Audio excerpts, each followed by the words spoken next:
Remember General Michael Flynn? General Michael Flynn was a foreign agent. The president's first national security advisor who lied to the vice president about his conversations with Russian leaders and was forced to resign after 24 days on the job was also working to help the Turkish leader as a lobbyist during the U.S. presidential campaign.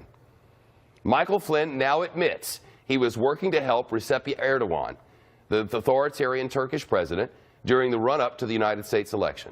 Got $500,000, while, among other things, writing an op-ed for The Hill saying how great Erdogan was and how awful a Turkish dissident was, backed by the United States.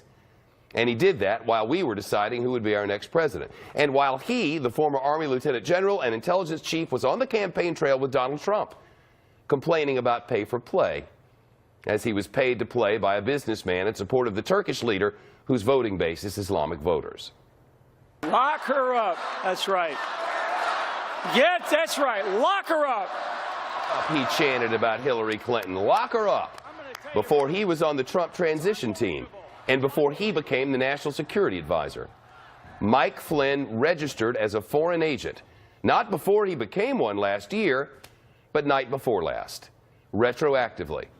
And now the man who paid him is actually asking for his $500,000 back. Let's bring in Julie Bykowitz, the White House reporter for the Associated Press, who worked on this story for AP, which broke the news. Julie, the White House said, he was a private citizen at the time, but there's been a lot of lying, Julie. And there's been a lot of lying. There's been lying about who you talk to, and by lots of people, and almost inevitably and invariably, they were lying about talking to the Russians about something. It's too much lying and too much Russia and too much smoke. And now they're investigating. Where are we in this thing?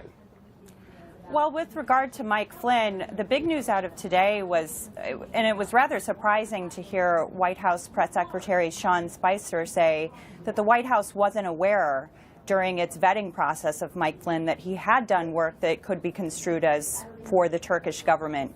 You would think that the White House would, in the course of vetting someone for such an important job, come across that information. But it appears that they did not. So that really made me remember when Flynn left his post, when he was fired, it turns out, that Spicer was saying that there were other things than what he ostensibly just fired for. And we always sort of wondered what that was all about. We're not getting a lot of answers out of the White House, but that this whole episode with the Turkish government could be one more thing that the White House was concerned about when they let him go.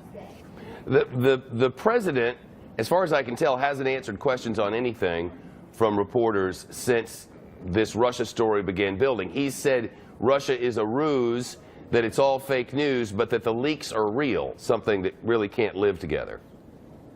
Well, it's all gotten pretty confusing, and I really sort of feel for people trying to follow along at home because, you know, on the one hand, you've got intelligence officials saying, you know, we didn't see anything to indicate that the Trump campaign was working in collusion with Russia. We didn't see evidence that's just coming out today that any advisors were sort of directly working for Russia. But then on the other hand, you have the president himself sort of raising this issue again over the weekend, talking about how he felt that President Obama had wiretapped Trump Tower. So it's just a lot to digest, not a lot of clear answers at this point, and not much clarity on when we'll get more information on any of this.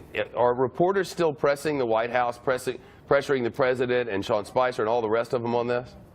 Every day, and at the last couple of press briefings, it's become very obvious that Sean Spicer and other, White House officials that we speak with, they're having a difficult time sort of talking their way out of this situation because, again, there's just so little clarity when you've got sort of the president questioning intelligence officials on the one hand, and then those same officials saying, hey, maybe there's nothing here. Julie Bykowitz from Associated Press.